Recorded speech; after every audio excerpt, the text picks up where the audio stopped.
Olá, muito bom dia, investidor, bom dia, investidora. Eu sou Felipe Nascimento, esse é o BMC Pre-Market. Aqui você fica por dentro de todas as notícias que vão impactar os mercados no Brasil e no mundo. Muita informação, muita análise para você fazer bons negócios ao longo dessa quinta-feira, hoje dia 26 de agosto. Quinta-feira começa de olho no início do simpósio de Jackson Hole, lá nos Estados Unidos. É lá que o presidente do Fed, Jerome Powell, deve sinalizar os caminhos da política monetária americana e se o Banco Central vai começar a retirar os estímulos. Mas toda essa movimentação só vai acontecer amanhã.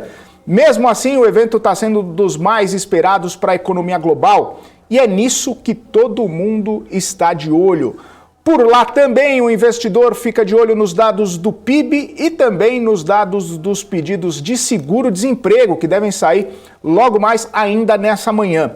Aqui no Brasil, a agenda fica por conta da divulgação dos dados do CAGED, que deve acontecer aí por volta das 10 horas da manhã, os números de vagas de empregos formais criados aqui no Brasil. E a atenção também segue para a crise hídrica, os riscos de mais alta aí na inflação. Ontem foram divulgados os dados do IPCA 15, mostrando aceleração nos preços, principalmente em energia elétrica e combustíveis. A falta de chuva tem causado problemas, o custo de produção de energia fica mais caro e isso vai sendo repassado em cadeia até o consumidor final. A ANEEL pode até mesmo elevar a tarifa da bandeira vermelha agora no mês de setembro, o que traria mais custos de produção, elevaria ainda mais todos os custos das empresas. E nesse cenário, todo mundo já pensa em racionamento, em blackout, em todas aquelas coisas que a gente sabe bem como funciona.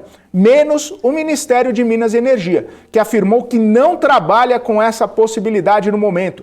Disse que o sistema é robusto e vai sendo ajustado para que não sejam necessárias medidas mais extremas. Mesmo assim, o Ministério anunciou medidas de contenção de consumo porque admitiu uma relevante piora na situação. O Ministério de Minas e Energia quer premiar quem gasta menos, mas como isso vai ser feito ainda não foi definido. O governo também baixou um decreto para reduzir a conta, alertando para o uso de ar-condicionado, lâmpadas acesas, computadores ligados sem necessidade. Assim, vai conseguir reduzir a conta dos órgãos públicos. Ainda nessa questão, o ministro Paulo Guedes comentou, disse que isso vai causar perturbação, empurrar a inflação um pouco mais para cima e que o Banco Central vai ter que correr um pouco atrás para conter a inflação. E em seguida, olha só, Paulo Guedes disse o seguinte, abre aspas, qual o problema agora que a energia vai ficar um pouco mais cara porque choveu menos? Essa foi a pergunta do Paulo Guedes, fechando aspas. Mesmo com todo esse cenário de crise hídrica, inflação mais acelerada, risco fiscal ainda batendo na porta com indefinição sobre a PEC dos precatórios, reforma do imposto de renda, a Bolsa Brasileira fechou o pregão da quarta-feira com otimismo, uma leve alta de 0,5%. Vamos dar uma olhadinha nesses números aqui, já que a Bolsa Brasileira fechou o segundo pregão seguido em alta. Olha só o Ibov subindo aqui, ó, 0,5% aos 120.818 pontos. Nas mais altas, olha só, a gente teve aqui Suzano, a gente viu um movimento de alta na commodity, né, na celulose, então fez com que Suzano, Klabin também tivesse ali uma elevação, 5,43%. A gente teve TOTUS também aqui, ó, TOTUS subindo 4,15%, CVC subindo praticamente 4% ali, toda esse otimismo, né, com a retomada da economia, com novas possibilidades de viagem, reabertura, vacinação, embora a variante Delta ainda esteja no radar dos investidores, CVC trazendo aí um otimismo. A gente teve nas mais baixas aqui, ó, Banco Inter, Companhia Siderúrgica Nacional, Americanas S.A. e Lojas Americanas. Esse movimento das varejistas tem preocupado alguns investidores, principalmente de Americanas e Lojas Americanas. A gente comentou até esses dias aí sobre a própria aquisição da Americanas, das Lojas Americanas, do Natural da Terra, aquele hortifruti, né? Alguns analistas falando que talvez não vejam muita sinergia, mas mesmo assim as Lojas Americanas foram lá e fizeram essa aquisição. E caiu 0,2% no pregão de ontem, essa foi a movimentação. A gente fica, claro, na expectativa de hoje, o que vai acontecer, como que a Bolsa vai fechar, como que a Bolsa vai abrir, e é por isso que a gente vai falar agora com o Marcos Saravalli, porque ele está trazendo o tom do mercado nessa quinta-feira. Muito bom dia, Marcos Saravalli, conta pra gente. Olá, bom dia a todos acompanhando aqui as bolsas internacionais nesse começo dessa quinta-feira.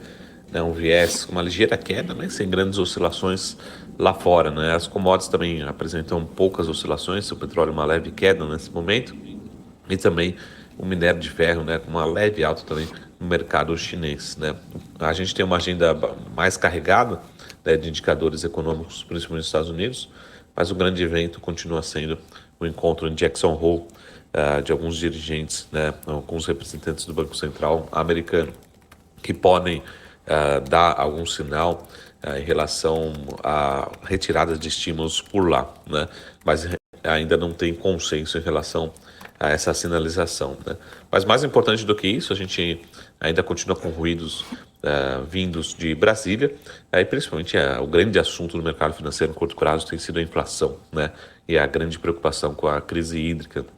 Então, alguns economistas já colocam a inflação mais próxima de 8%, né, no acumulado desse ano de 2021, né, e as curvas de juros também bastante estressadas, né.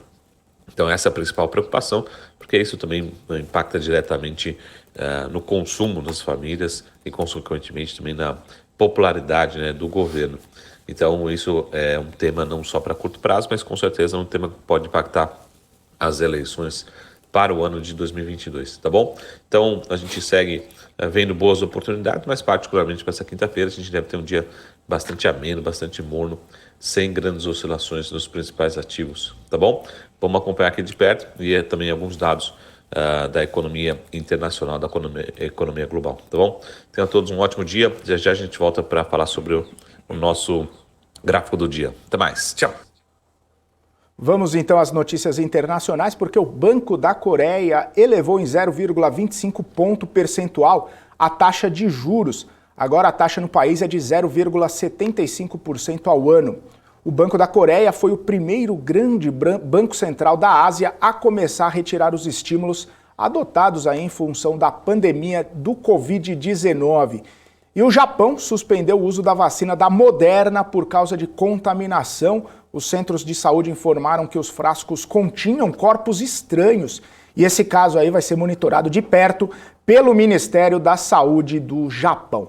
Vamos dar uma olhadinha como fecharam os principais índices na Ásia nessa quinta-feira. Olha só, o índice Xangai Composto, lá na China, aqui, ó, fechou em 1,09%. O índice Nikkei, lá em Tóquio, praticamente no 0 a 0, subindo 0,06%, e o índice Hansen sofrendo um pouquinho mais aí, numa queda de 1,53%. Na Europa, olha só, a União Europeia está avaliando a possibilidade de restringir acesso aos turistas americanos por causa do aumento no caso de Covid-19 lá nos Estados Unidos. Essa mudança foi recomendada pela Eslovênia, que tem a presidência rotativa do bloco e é responsável por gerenciar a lista dos países permitidos para viagens não essenciais. A medida, claro, tem sofrido bastante pressão dos setores de aviação e também de turismo, justamente nesse momento de reabertura, onde as pessoas começam a se locomover mais, onde as pessoas começam a ficar mais viajantes, digamos assim, por conta da vacinação. E aí, a variante Delta podendo impactar as questões lá na Europa. E claro, olha só, a gente olhando as bolsas, elas estão reagindo também. Tem a questão até do sentimento do consumidor lá na Alemanha, mas muito por causa dessa possibilidade de não ter mais turistas americanos no bloco, tá? Olha só, na Alemanha, a bolsa caindo 0,8%, na França caindo 0,2% e FTSE no Reino Unido caindo 0,1%. O índice Eurostoxx cai um pouquinho mais ali, ó, 0,35% de queda, todas as bolsas europeias trabalhando no patamar negativo nessa quinta-feira, justamente por conta aí dessa notícia. Nos Estados Unidos, a gente tem o Dow Jones subindo 0,15, mas aí o S&P caindo 0,01, praticamente ali no 0 a 0, e a Nasdaq caindo 0,14%. A gente estava falando até do S&P e o Marcos Saravalli vai trazer o gráfico do dia agora, inclusive sobre uma análise aí do desempenho do S&P. Olha o gráfico aqui. Marcos Saravalli, conta pra gente.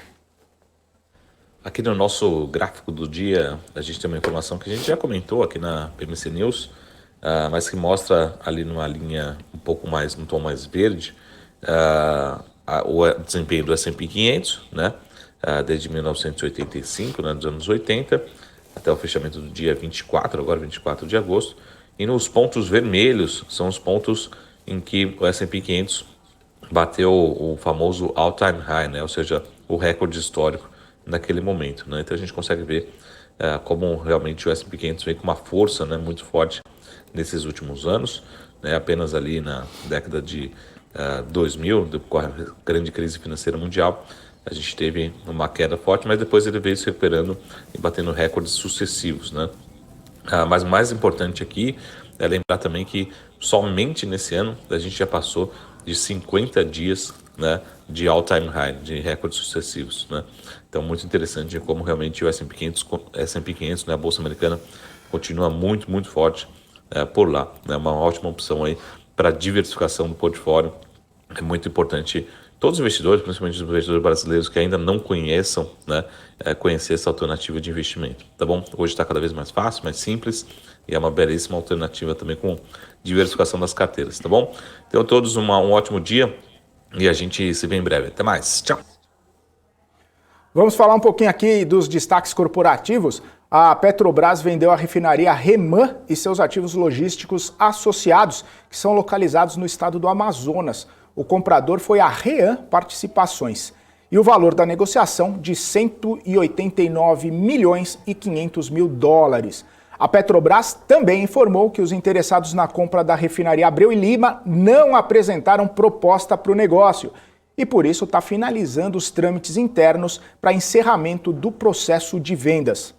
A Gol anunciou que todos os seus funcionários devem ser vacinados contra a Covid-19 a partir do dia 1º de novembro. Só vai ter exceção para os casos em que os funcionários não sejam vacinados por alguma recomendação médica. A Gol é a primeira grande marca do país a adotar essa medida de exigir que seus funcionários estejam vacinados. O plenário do TCU aprovou oficialmente os estudos referentes ao leilão do 5G. Com esse aval, a Anatel deve publicar em breve o edital do certame estimado em mais de 45 bilhões de reais. As operadoras aguardam como será avaliado aí esse edital e, inclusive, as primeiras redes 5G podem ser instaladas no país ainda nesse ano. A gente fica de olho aí, principalmente Oi, Brisanet, Desktop, enfim, várias empresas que estão de olho aí nesse leilão do 5G, também a Vivo, a TIM, todas essas empresas de telecom. E mudando de assunto, a Eletronuclear informou que os investimentos nas obras da usina de Angra 3 devem somar 6 bilhões de reais até o ano de 2023. A empresa, que é subsidiária da Eletrobras, comunicou que isso mostra o compromisso da companhia em finalizar o empreendimento. E o Nubank busca captar em seu IPO entre 3 e 5 bilhões de dólares. O valuation ficaria entre 75 e 100 bilhões de dólares, um grande, né, e expressivo valuation. Nesse piso da faixa indicativa, o valuation, olha só, seria igual à soma de Itaú e Banco do Brasil. Os dois grandes bancos brasileiros juntos estariam próximos aí ao valuation do Nubank. A listagem pode ocorrer até o início do 4º trimestre lá nos Estados Unidos, pelo menos essa é a previsão da empresa. E a Pfizer anunciou um acordo com a farmacêutica brasileira Eurofarma para a produção de 100 milhões de doses anuais da vacina contra a Covid-19 para toda a América Latina. A Eurofarma vai realizar o chamado processo de encher e terminar, onde a vacina é colocada nos frascos estéreis. Vamos dar uma ótima manhã, um ótimo dia aqui a todo mundo que está nos acompanhando. O Sandro Figueiredo no nosso portal bmcnews.com.br, também o Peter Santana falando, ó, bom giorno a tutti, bom giorno Peter Santana, ótimo dia para você, bom dia também para o Valdenberg Falcão, que está aqui com a gente, e no nosso canal do YouTube, o Thiago Rafael, o Fábio Costa, MPK, falando assim, ó, like número 5, olha só, chegou cedo, hein, MPK, ótimo dia para você, falando que sempre está buscando informação que gera valor. É isso aí, informação que gera valor é aqui na BMC News. Karen Kaczur por aqui, o Paulo César, David Pirillo, Elcio Santos, o Rafael Demeda, deixa eu ver quem mais, ó, a Renata Nunes aqui, bom dia, Renata Augusto Júnior também, o Sérgio Aguiar, o Rodrigo Bukonovitz, Oswaldo Gomes, o Aldinei, o L. Júnior, o Rodrigo Ferreira, falando que a venda de Abreu e Lima seria um sonho para Pernambuco. O Ricardo Marinho falando parabéns. Muito obrigado, viu, pela audiência de todos vocês. Obrigado por estarem aqui com a gente desde cedinho, aqui na nossa programação. A gente fica muito contente. E bom dia também para Rosana Meirelles. Quero desejar um ótimo dia também para o Guga Almeida, que está todas as manhãs aqui com a gente, trazendo suas informações, suas análises, trazendo a sua visão para o mercado financeiro. Bom dia, Guga! Ótimo dia para você, mais uma vez aqui conosco. Bom dia, Felipe. Mais uma vez aqui. Hoje é quinta-feira, né? Mercado aí um pouquinho amanhecendo, né? Um pouquinho mais cauteloso, até em função do não sai meu inglês hoje de manhã. Vocês entenderam o que eu quero falar. Reunião lá nos Estados Unidos. Então, funciona. Exatamente. E então o mercado começa amanhã um pouquinho mais cauteloso. Vamos olhar o que pode vir a acontecer, tá? Mas eu estou gostando, tá? Gostei do movimento da resposta do mercado na parte da tarde de ontem, me animou bastante. E agora traçar as cenas para o nosso dia de hoje e esperar o dia de amanhã. Pois é, Guga, inclusive era isso que eu ia comentar contigo, porque a gente viu esse movimento na tarde de ontem, a Bolsa fechou aí pelo segundo pregão seguido em alta, né? A gente viu o movimento da terça, o movimento da quarta, e aí eu queria saber como que você viu esse movimento e se já hoje a gente tem essa projeção de mais otimismo do mercado aí ou as coisas podem acabar mudando de tom. Vamos lá, vamos olhar. Eu ainda, Felipe, continuo com aquela minha visão de mercado indo buscar a região, podendo ir buscar a região dos 123 mil pontos. Tá? Já estou com outras projeções aqui na cabeça. Tá? Essa aqui é uma projeção do cenário de baixa para o dia de hoje. Acho que o pior cenário seria voltar ali para os 120 mil pontos. Exatamente aqui, 120.150 pontos. Tá?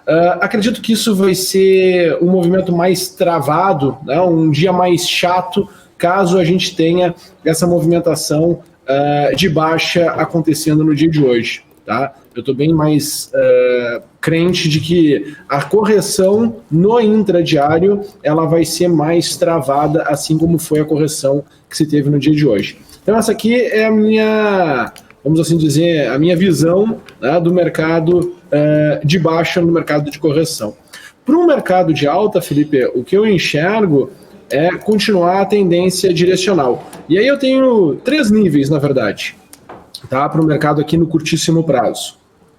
122, 150, aquela região ali de 122, 150 pontos, 122 mil, depois 122, 720 e por fim 123 e 600. Nota que, de fato, né, a gente tem uma aceleração maior do mercado quando ele, se por um acaso ele vier a superar os 122 e 700, né? Na minha cabeça, Felipe, esse seria o final deste rally que iniciou, tá, aqui no dia 19 de agosto. Tá? Esse seria o final desse rally, seria o final dessa primeira resposta positiva. Tu mesmo me comentaste ontem, né, Guga? Poxa, eu tô vendo essa alta, mas sem aquele trigger que a gente vinha falando. Exatamente, é uma alta que está mostrando que o preço ele tinha um certo exagero na correção, se nós comparássemos com o que está acontecendo no resto do mundo, ou seja, de momento mesmo, né? E eu acredito que o mercado encontra nessas regiões que eu mostrei aqui para vocês, né, ela encontra esse equilíbrio. É interessante quando a gente tira o zoom, né, porque o que acontece? Eu peguei um pedaço do mercado para traçar para fazer as medições, né? Eu peguei um pedacinho do movimento do mercado e fiz as minhas projeções. A base de dados que eu peguei foi essa aqui. né, base de dados que aconteceu ali entre o dia 24 e 25 de agosto. Tá? Então ela foi minha referência para as projeções, foi a correção do dia de ontem. Certo? E nós olhamos aqui as projeções, e olha que interessante, né? A minha primeira projeção que eu tenho dos preços, ela é o início, né, de um movimento, de um fundo intermediário que nós tínhamos ali entre os dias 3 de agosto e o dia 11 de agosto. Tá? E a minha projeção maior, ó, que interessante, né, ela é exatamente os topos que o mercado vinha enfrentando neste período. Né? Então tu pega um pedaço do comportamento do mercado e com esse pedaço do comportamento do mercado, com essa amostragem de dados, tu consegue tirar, né, as projeções e entender, né, de fato o que o preço pode fazer. E é interessante quando tu olha para trás, né, existe aí uma história, uma narrativa, em um contexto todo que a gente consegue interpretar e entender do mercado. Obviamente, né, superando essa região dos 123 mil ali e 600 pontos, aí sim, né, um otimismo volta com força. Maravilha. Ô Guga, eu queria repercutir contigo também, né? Porque você estava falando sobre essa questão da Bolsa, se vai mais para cima, se tem algum trigger, se tem algum gatilho. A gente vê muito também a Bolsa brasileira sendo impactada tanto com as questões internas ou também com as questões externas. E a gente está num cenário mais ou menos ali complexo, né? Porque a gente viu ontem uma discussão extensa sobre a questão da inflação. E a gente já começa a projetar o impacto disso nas empresas também, né? Se tiver algum tipo de racionamento, se tiver algum tipo de elevação nas tarifas. E aí a gente começa a olhar para o cenário externo, também a variante Delta, a Europa podendo barrar turistas americanos. Esse cenário um pouco mais complexo aí também acaba mexendo com o humor por aqui, né? Como é que você vê essa situação? Sim, tá? De fato, a gente tem se a gente for parar para pensar, né, a gente está nesse movimento de retomada da economia. Né? Primeiro olhar para o tema da inflação. Então, existe um aumento muito forte de demanda de curto prazo e tu conseguir equalizar essa conta por parte das companhias, né, é complexo, de verdade. Né? É complexo. E isso, né, desencadeia esse movimento inflacionário. A gente vem conversando que o impacto sobre o início da elevação dos juros a gente vai começar a perceber, né, 6 meses depois do início. Então, pelas minhas contas, setembro, outubro, que a gente vai começar, de fato, a perceber melhor, né, o impacto da elevação dos juros. Essa questão de crise hídrica, que vai impactar a questão de energia, poxa, é uma questão, é uma questão climática. Em algum momento, em tese, em algum momento volta a chover. A questão é quando este momento volta e o problema que vai se deixar até isso, né, acontecer e essa conta voltar a se equalizar. Tá? Então, esse é o grande drama de curto prazo que a gente tem nessa percepção energética. Quando eu li, saiu há 2 meses atrás, né, um relatório muito interessante do Itaú que se chama Orange Book. E ali se falava, né, sobre essa questão da questão da crise energética. Né? E as empresas ali traziam um olhar de que as empresas já tinham a sua demanda contratada. Então, em tese, não impactaria as empresas. Né? Eu acho que a problemática seria mais nas empresas que consomem a energia em si, né? Principalmente se tu olha para as empresas de bolsa. Aí tem o resto todo da economia, mas falando de empresas, né, listadas na bolsa em si, que tem o seu planejamento mais bem organizado, mais bem estruturado, então essas não seriam tão impactadas. Tá? Então tem que se pensar em relação a isso. Né? Claro, nós, pessoas físicas, né, na gôndola, na bomba, enfim, nós vamos ser impactados, né, por essa questão de elevação de preço. Acho que isso tá claro para todo mundo. Tá? Se eu for parar para pensar, né, na minha opinião, esse movimento ele é passageiro. Esse movimento ele não vai durar, ou essa inflação, né, ela não vai ficar por muito, muito tempo. Né? Eu acredito ainda que é passageiro. Mas, né, vamos ver aí quais serão as cenas dos próximos capítulos. Tá? Estrategicamente, na Bolsa, o que eu estou esperando é, de fato, né, uma correção novamente do mercado, mas sem realizar novas mínimas na Bolsa. Estou esperando essa correção. Acredito que isso vai vir com uma intensificação do tom negativo. Né? Acho que tem uma inflação, como falasse ontem, muita discussão em relação à inflação. Variante Delta, que as variantes não eram um problema, né? Ninguém estava dando mais bola, entre aspas, né, para as variantes, de uma hora para outra volta a ser um problema. Né? Então é muito interessante. Quando a gente escuta de algum analista ou alguém opinando que, poxa, não, já passou esse tema Covid não vai mais fazer preço nos mercados, né? É interessante como volta a se ter, né, essa problemática nos mercados. Tá? E querendo ou não, a variante Delta, ela é um movimento desinflacionário, né, porque ela vai travar a retomada da economia. E aí fica mais complexo mesmo, porque aí a pergunta é, né, quando vai parar de se injetar liquidez na economia por parte dos bancos centrais? Já se tentou fazer isso em 2019, né, as bolsas tiveram uma correção ali significativa.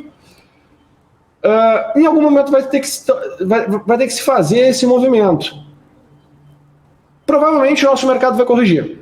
Tá? Provavelmente as bolsas vão corrigir quando esse movimento acontecer, porque vai estirar, né, um fluxo. E o dinheiro, apesar de ter bastante dinheiro no mundo, o dinheiro ele precisa ir para a economia real. Né? O dinheiro ainda está muito dentro dos mercados financeiros. Né? O dinheiro precisa se deslocar mais para a economia real. E enquanto isso não acontecer, essa sensação de que, poxa, em qualquer momento as coisas podem desabar, porque tem muita coisa que está, né, parecendo que pô, se tu olha, acabou o Marco de mostrar, né, o comportamento do S&P 500. Tem uma sensação, né, de que, poxa, estamos muito próximos de uma correção. Quando eu analiso aqui o S&P 500, poxa, eu estou lá no nível de expansão esticado. Né? Quando eu analiso o Brasil, não vejo assim. Mas, né, o investidor vai precisar, sim, aprender a se movimentar, aprender a surfar as tendências, aprender a pegar os movimentos, né, para que não fique à mercê de tanta complexidade. Né, me perguntou de problema complexo, acabei me estendendo um pouco mais, mas para o investidor não ficar à mercê de tanta complexidade que é tomar decisão no mercado financeiro. Né? E pode ter certeza, Felipe, o próximo grande movimento, seja ele de alta, seja ele de baixa, né, provavelmente vai ser startado por algo que a grande maioria das pessoas não está focada, não está olhando. Né? Geralmente é assim que acontece, né? Para não dizer quase sempre é assim que acontece. Uhum. Não, tranquilo, Guga. Você falou, me estendi um pouquinho, mas assuntos complexos também, às vezes, não dá para resumir em 30 segundos, né? Por mais que a gente queira tornar os assuntos complexos simples de serem entendidos, são várias questões aí que merecem, inclusive, uma atenção um pouquinho maior, não tem como. Mas, deixa eu te falar uma coisa, a gente está quase no finalzinho aqui, na verdade a gente estourou um minutinho, mas eu vou me estourar um pouquinho. Eu queria falar com você, só para você dar uma olhadinha, Guga, a gente estava falando sobre o leilão do 5G, que a Anatel deve divulgar o edital em breve, né, já que o TCU aprovou os termos ali. Várias empresas estão de olho aí, né, para ver se isso acaba se tornando um gatilho para as empresas poderem destravar valor, para as empresas poderem crescer, para as empresas poderem aí participar, inclusive, desse leilão. E muita gente fica falando, né? E a Oi, ela vai participar do leilão? A Oi vai conseguir destravar algum tipo de valor se tiver alguma participação nesse leilão? Você consegue dar uma olhadinha no gráfico da Oi aí, só para a gente ver o que está rolando com a empresa nesse momento? E, de repente, né, alguma projeção, alguma notícia boa aí para a empresa? Eu consigo fazer a projeção técnica aqui dela, né? Projeção de notícias. Bom, eu acho que tem muito mais gente acompanhando de perto o Oi, né? E criando todas as expectativas possíveis em cima de notícia, né, Felipe? A minha última grande análise de Oi, até o pessoal brincou comigo, poxa, Guga, tu enxerga voltar para R$1? Né? A gente estava ali na região de 1,50. Eu comentei, olha, o grande movimento de Oi, se de fato, né, conseguir destravar valor e andar pra caramba, poxa, o movimento de Oi de alta e o potencial ou seja, o potencial de valorização, pô, é imenso, tá? Eu vejo o próximo rally, se tivermos mesmo rally positivo em Oi, poxa, eu vejo capacidade de no primeiro movimento ir para 3,40 e aí começa a acelerar. 3,40, 4,20 e aí depois, Felipe, 7,30, tá? Isso num cenário, pô, pequeno, curto, tá? Um cenário bem curto mesmo, tá? Tem muito mais projeções para cima, certo? Para baixo, Felipe, a minha expectativa era que Oi de fato poderia voltar, assim como voltou, né, para essa região de R$1. Tá? Eu tinha ali entre R$1 e 97,95 centavos. Tá? Chegou, certo?